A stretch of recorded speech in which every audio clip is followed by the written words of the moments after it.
Bonjour, bienvenue chez Atelier Mode. Aujourd'hui, épisode 2, tracer des épaules. Alors, comme vous pouvez le voir, j'active la fonction point à distance et je pose la demi-carrure dos. C'est à partir de ce point que nous allons construire notre pente d'épaule. Puis nous passons au menu point à distance, donc je clique le point 21. Là, je vais appliquer une formule qui va être donc ma longueur de demi-encolure divisée par 2 avec 1 cm de plus. Pourquoi avoir tracé cette élévation ?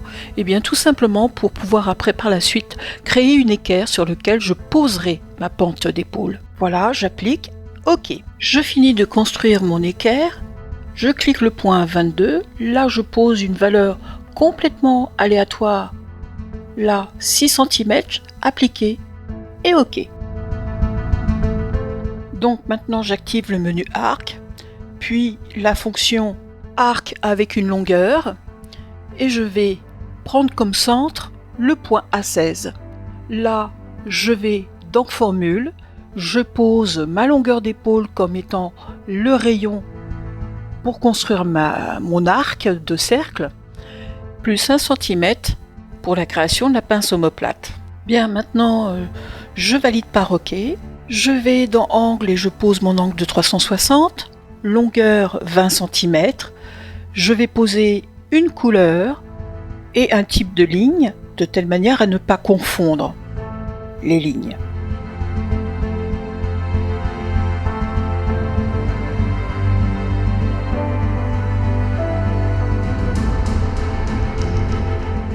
Puis je clique sur intersection pour pouvoir créer un point d'intersection entre ma ligne d'équerre et mon arc.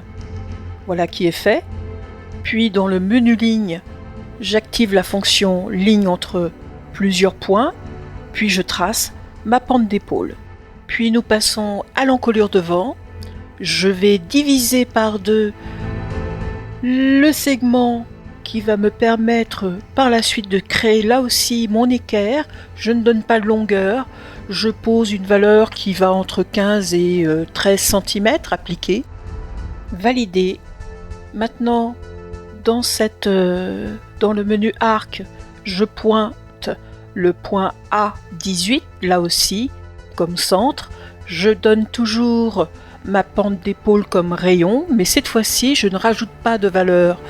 Je laisse ma longueur à 12 cm, je pose toujours 360 et je n'oublie pas, je suis vers le bas, j'applique, et comme quoi il est utile d'appliquer avant de valider car je me suis trompée.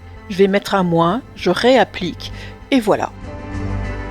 Comme pour le dos, créez une intersection entre votre perpendiculaire et votre courbe pour valider le point, puis allez dans le menu ligne et tracez votre pente d'épaule.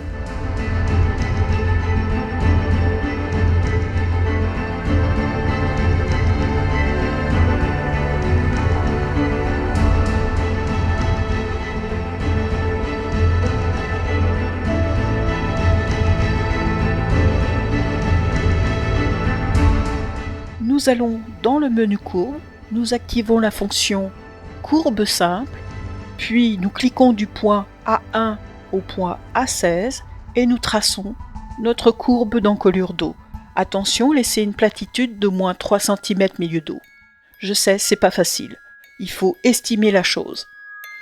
Puis par la suite, vous ferez exactement la même chose à votre encolure de devant, mais cette fois-ci, à partir du milieu devant, vous ne laissez que à peu près 1 cm de platitude.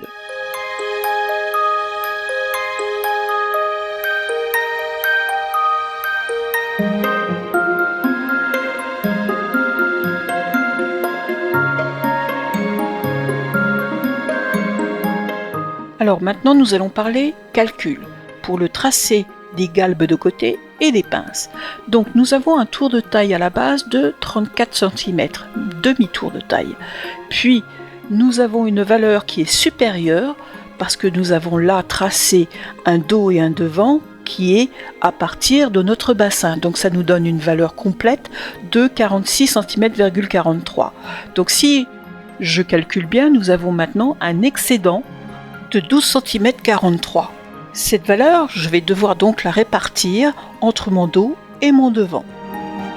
Comme vous allez le voir sur le tableau qui va arriver à la page suivante, je vais consommer 10 cm de cet excédent.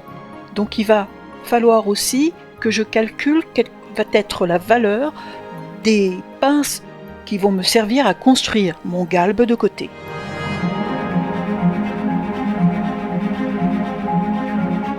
Prenez note du tableau car dans la session prochaine vous en aurez besoin.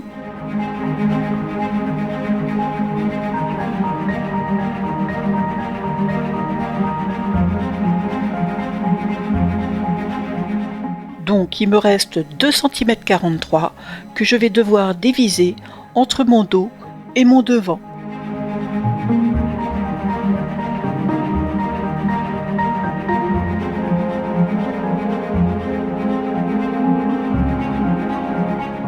Toujours avec point à distance, je pose mes valeurs de pince, de galbe de côté entre mon dos et mon devant. 2,43 divisé par 2. Ok, voilà qui est fait.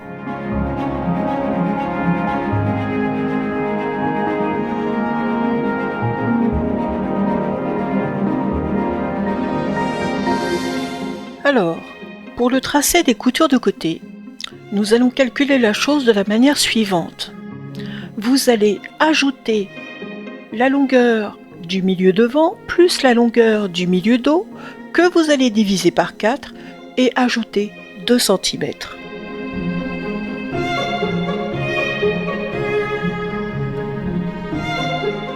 Donc vous allez dans le menu ligne, point à distance, et vous allez cliquer du point 31 en passant par le point A27, c'est important. Et vous allez poser donc la formule que vous avez lue tout à l'heure. Donc longueur taille 2 plus longueur taille devant, que ce soit dans un sens ou dans l'autre, ça fonctionne. Vous mettez entre parenthèses, voilà, vous divisez par 4, puis vous ajoutez 2 cm.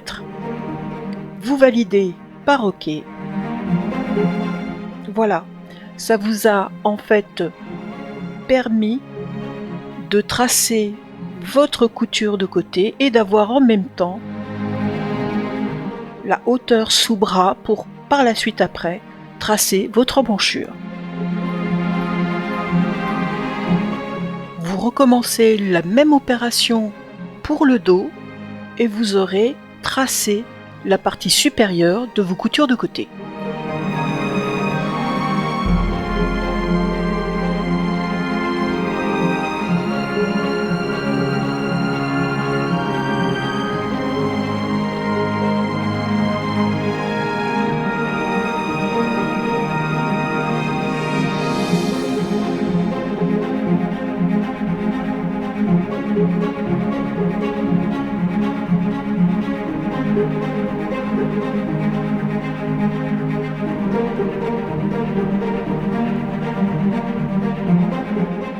Nous traçons nos courbes de hanches, donc menu courbe, courbe simple, du point A30 au point A13, je trace ma courbe. Attention au sens, je répète, on trace toujours dans le sens des aiguilles d'une montre. N'oubliez pas, le galbe est une chose courbe. Donc vous devez avoir une légère platitude d'à peu près 5 cm à partir du point A13. Alors comme je vous l'ai dit, c'est pas évident, je sais, mais il faut estimer la chose. Voilà. Maintenant, il va falloir symétriser. Pour ce faire, vous allez diviser le segment qui est juste entre le point A13 et A14, prendre le milieu, puis par la suite après, vous allez tout simplement dans Opération, là vous sélectionnez la courbe, puis vous validez par la touche Entrée, vous cliquez sur le point A34, vous validez l'axe horizontal, appliquez et dites OK.